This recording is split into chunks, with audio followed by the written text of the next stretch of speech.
Hello guys, in this video here I'm gonna talk about an interesting topic about thousand, I can't really pronounce it, thousand Volvo 144s that was sold to an unexpected customer, to say it like that. So taking a look at this video here, you can see a perfectly fine Volvo 144 driving through the streets of a fairly big town.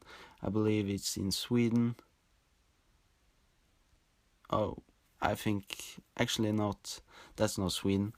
Maybe take another look.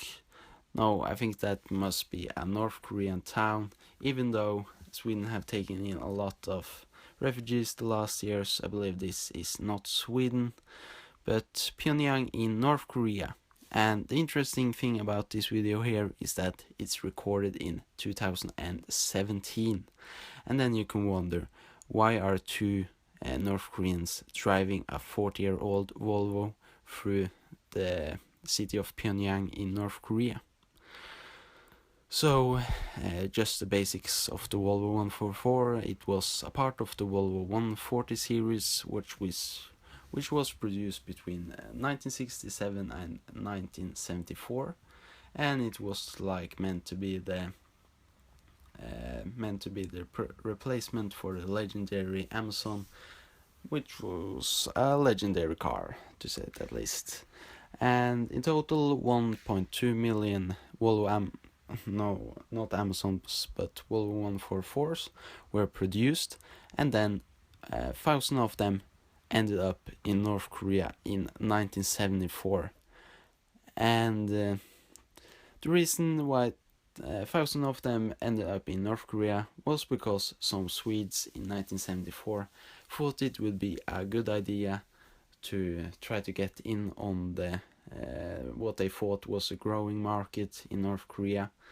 So they sold off 1,000 Volvos, not sold, they basically gave them away, but yeah, gave away 1,000 cars and a lot of other Swedish products to this growing market. And to this growing market, yeah.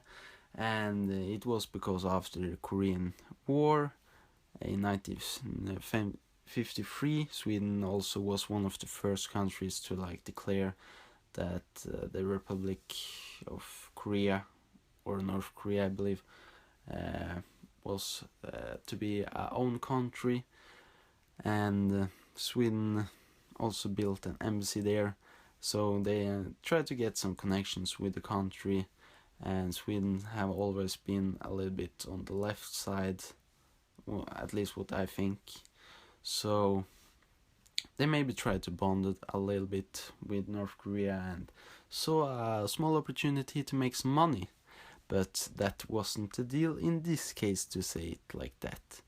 So the deal back then was 1,000 cars plus all these other products, which would cost them around $68 million US. But then and they didn't ever get anything back. So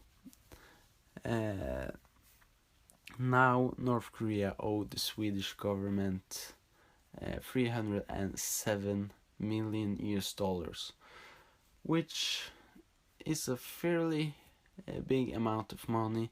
And the interesting thing about that is now in 2017, North Korea is still a closed country, but I think they are opening up a little bit more and letting journalists and a little bit more of tourists visiting or getting into the country at least. So a Swedish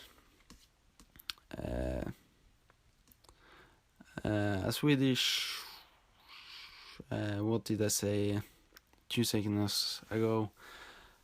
A Swedish journalist got to speak with a person called Pak Yun-sik, which is officer, or I